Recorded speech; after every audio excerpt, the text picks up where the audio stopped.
Good afternoon, everyone.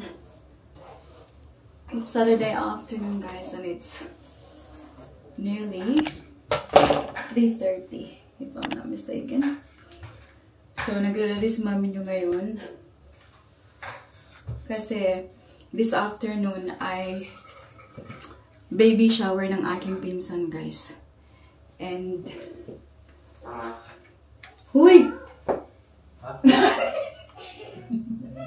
Oh my god, did you hear that? God, it was loud. So, yeah, very exciting, guys, but at the same time, I'm sad kasi, alam niyo ba, hindi makakasama si Daddy Mike. So, kami lang ng mga kids yung pupunta. Kasi ayaw ni Daddy Mike na ma-miss ng mga kids yung event. Kasi sobrang tagal itong, parang excited na yung mga kids, ganyan. And, you know why hindi makakasama si Daddy Mike? Remember that day na dumating yung mama niya? So, nag-dinner kami, diba? I mentioned towards the end of the video na hindi na ako nakapag-vlog kasi si Daddy Mike and my Bison had a fall. So, Daddy Mike slipped, guys. So, very slippery talaga na daan. And the next day, parang binaliwala lang kasi si Daddy Mike sabi niya, I don't think something's broken, ganyan-ganyan, kasi nakakalakad pa naman siya, although masakit siya at namaga. Anyways, Daddy Mike booked to see a GP, like a doctor, the next day, guys, para ma-confirm lang na okay ang lahat. And then, nung pumunta kami ni Daddy Mike, sabi ng doctor sa kanya na it doesn't look good, kailangan mo magpa-x-ray ka agad. So, agad-agad, yesterday ba? Oh yeah, kahapon. So, nag-x-ray ka agad. And then, pagdating namin sa x-ray, ang sinabi naman na kailangan lang pumunta ng emergency. So, hindi namin inisip, na may... si Daddy Mike, kasi I just go along with Daddy Mike kasi siya naman yung nakakaalam ng nararamdaman niya. But, Daddy Mike's pain tolerance is really high. So, kahit na sakit man siya, sinasabi niya na okay lang siya. So, hinatid ko siya kaagad sa emergency para kasi kailangang i-cast ang kanyang paa, tapos magka-crutches si Daddy Mike. So, pagkita ko sa inyo ngayon yung kalagayan niya, guys. Hindi maganda. And, he seems to be fine. Tanungin natin siya mamaya kung ano yung pagkaramdam niya. But I feel so sorry for him kasi alam kong hindi siya sanay na nandito lang sa bahay. Alam niyo naman yan. Daddy Mike's always on the go. He's an outdoor person. Ayaw niyang ma-stuck dito sa bahay. But for now, sabi ng doktor na yung cast niya sa paa, yung parang semento ba, magka-crutches siya for the next 6 weeks. And then, pag dating ng 6 weeks, kailangan i-re-evaluate at titingnan nila kung nag-heal ba yung bone kasi Daddy Mike has a fractured tibia. Yun yung pangalan. And then, yun na nga, i-re-evaluate pagdating ng 6 weeks and see kung need pa ba talagang i-surgery. Which I'm praying and I'm hoping na hindi na kailangan ng surgery, guys. But, my God. Yeah, hindi namin inisip na ganun talaga siya kaseryoso, guys. And you know what? Remember November, just before my birthday, di ba? Na-mention ko din sa inyo sa mga nakasubaybay talaga sa channel natin. Daddy Mike also had the same thing. Like, actually very similar. But that one was actually the worst. Pero, wala ding ginawa. Kasi, sabi ni Daddy Mike, he's okay, I'm fine, nakakalakad pa naman, although it hurts a little bit. So, hindi pumunta ng doktor. And then, ngayon, nung pag-x-ray at pupunta sa doktor, it shows that there was already fractured tibia before, nung 5 months ago. Tapos, parang anuhan lang, parang utruhan ba? Ngayong pangalawa. So, seems like, iniisip ko, kung hindi din siya na slide nung araw na yun, hindi pupunta ng doktor, hindi ma-check na meron din palang problema 5 months ago na parang dala-dala lang ni Daddy Mike. So, parang masasabi mo rin na what's the word? Blessing in disguise. Though hindi siya blessing, no? Kasi masakit. But kung hindi yun nangyari, hindi rin ma-check na may problema pala, guys. So, anyways, yeah, yun yung story ko. Kita ko sa inyo si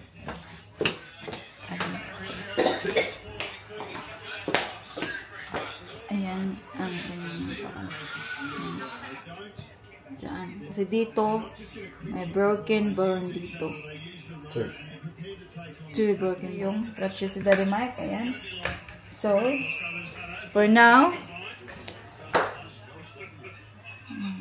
Bobby, you want to take a more unflattering bit?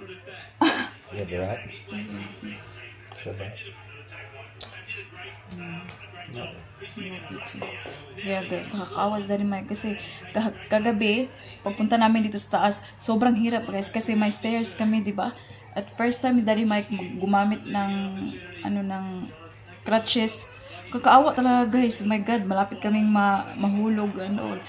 But he said he'll think like a better way how to get down the stairs.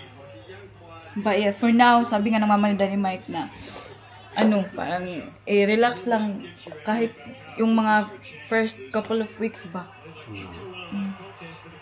No, Bob, don't be stubborn, Bob. It's for your own good. I'm not just sitting on the house for no chance. Yeah, but not every single day that you're gonna go down. Ang hirap kasi, 1.25 flight of stairs ba? Mahaba man. We just find a way, you know? Yeah. You just need you to get the things downstairs. I can hold the rail and I can hop down.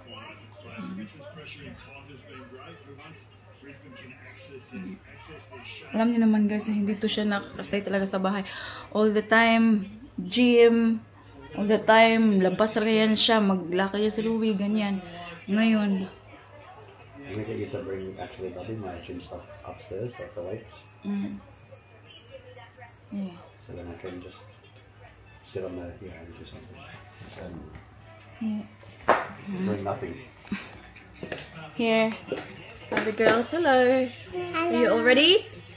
Kabase na yan sila. Yan, ready na sila for the baby shower. Daddy Mike's not coming with us. Sad.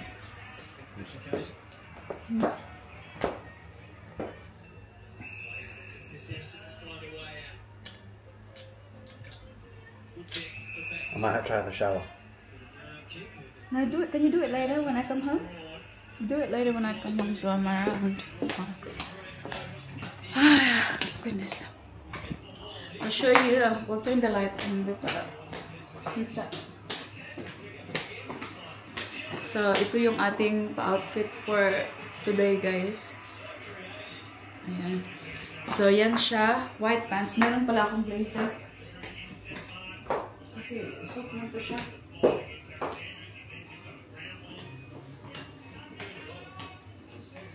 Ganyan.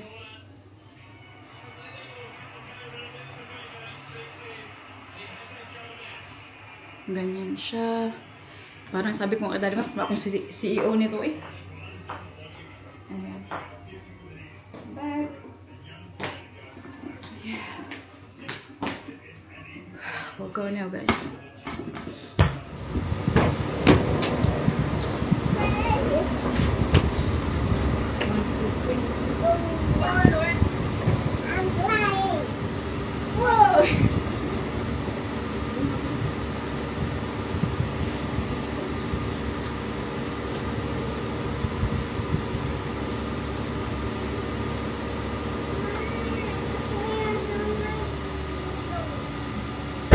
Ready, girls? Yeah. Just go game. Oh my god, it's so bright. Okay, so it's going to be a 27-minute drive. Hopefully we'll stay 27 minutes, guys. See you there. See you. I thought you were eating bubble gum. The car. We're going to the baby shower now. This is my outfit. Look at my outfit. And this is Celine's outfit. Say hi, Celine. Very fashionable today. Mommy's just driving. I'll show you. Look at the view, guys. It's so good. Show you this side. Wow. Okay. Guys, we'll see you when we get there. What's this frame all about? I know. We're gonna have some. You're holding my hand, baby. Your destination is on the line. Lahat mo na. Performance and event venue hire. Welcome to Joanna's baby shower. You will have a sport with a safety package. This came Would you like to open your friend tickets? I'll tell you. Yeah. Whoa! There's more. There's more. Look. Sports, eh? It's okay, we'll sit here. Oh. Game Bandits. Up. 3, 1 more. Yes, please. You are ready to dance. Come on, go.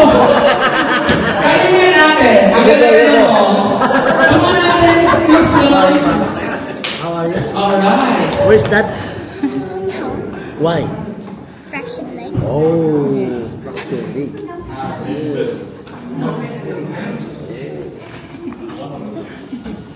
Kahilig ko sa alam. May aso na sila doon. Alright, so one is in here. 2, 3, 4. Okay. Now, my next game is called Tissue Relay. 1, 2, 3, go!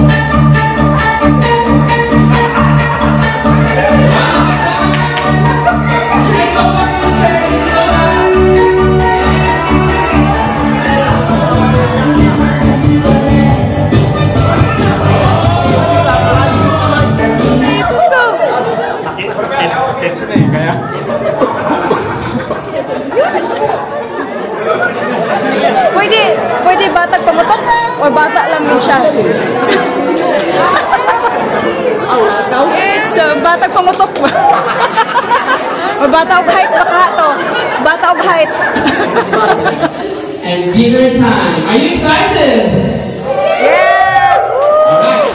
This is called musical chairs. Yeah, you know this game, yeah? You gonna rotate?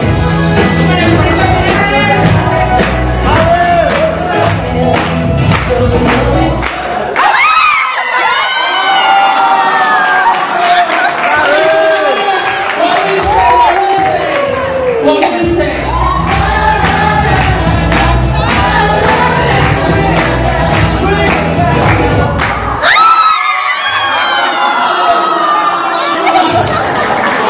Everybody, let's witness the Gigaworld Relay. 1, 2, 3, go!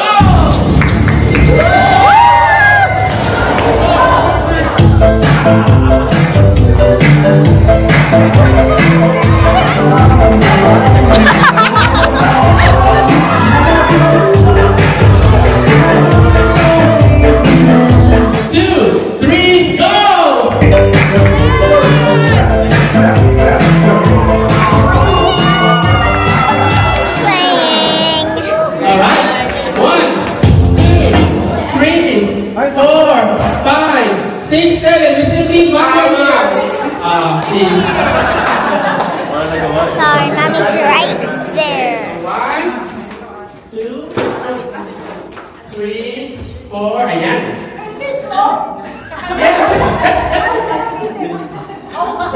Okay, so our game is called Rock the Shake.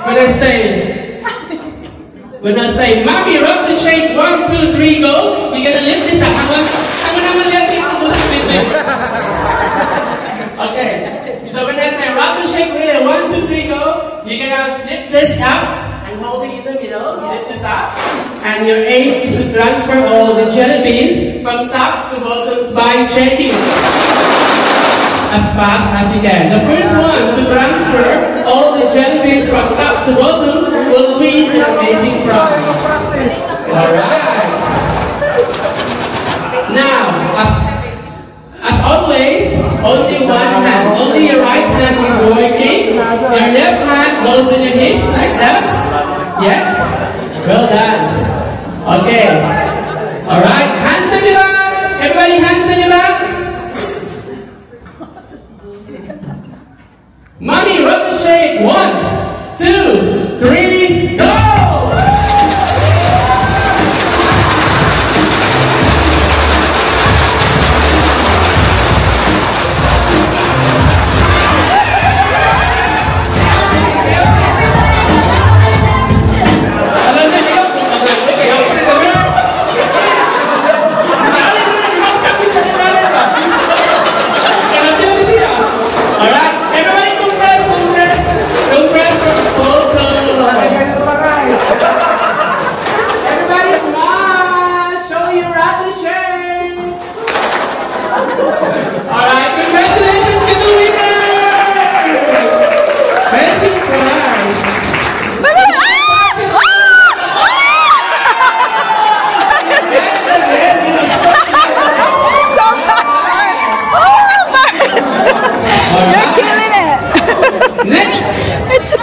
You can have it. Oh, thank you, Auntie.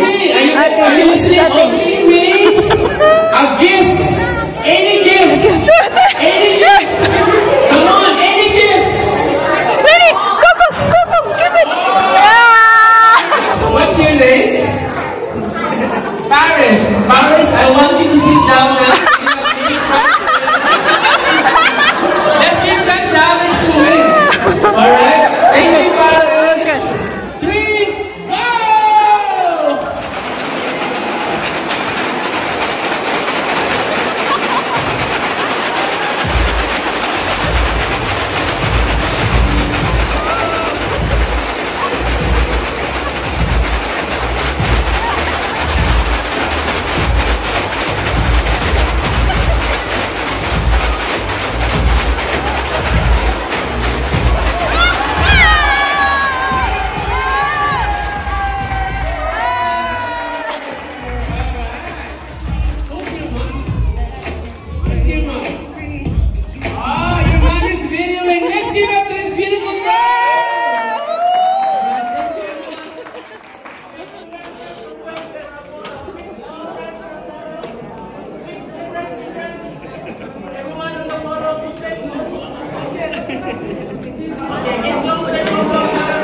Would you like to say something? You're going to be a grand super very soon. Alright, what would you like to say? Only I can say is thank you very much to everyone. And then, of course, I'm very excited to say my very first Apo! We have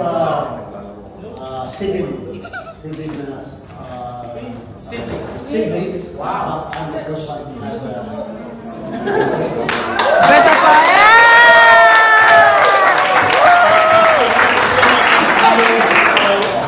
Thank you so much. Magpapa-crush prize ka daw.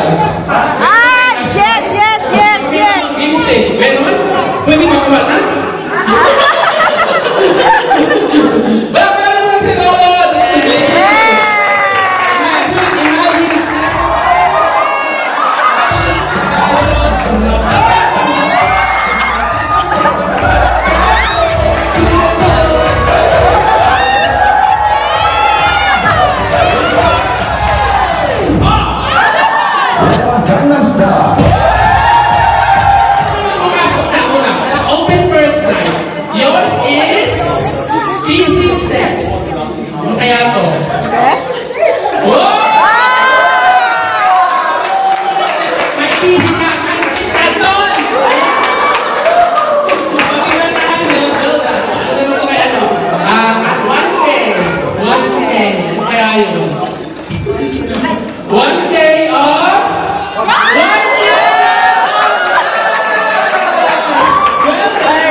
Everybody pointing to Joy, pointing to Joy. Everyone says yes. Yeah, point to Joy. 1, 2. Okay, one more. 1, 2. All right, and this time, our DJ will play Apathy song, and you're just gonna action the song. I will be doing a 1-minute video for Natalie Joy's souvenir. Okay, for all of you and her lovely guests. Now, everybody will be doing action for the Apathy song. I will be making a 1-minute video. Okay? Music, please.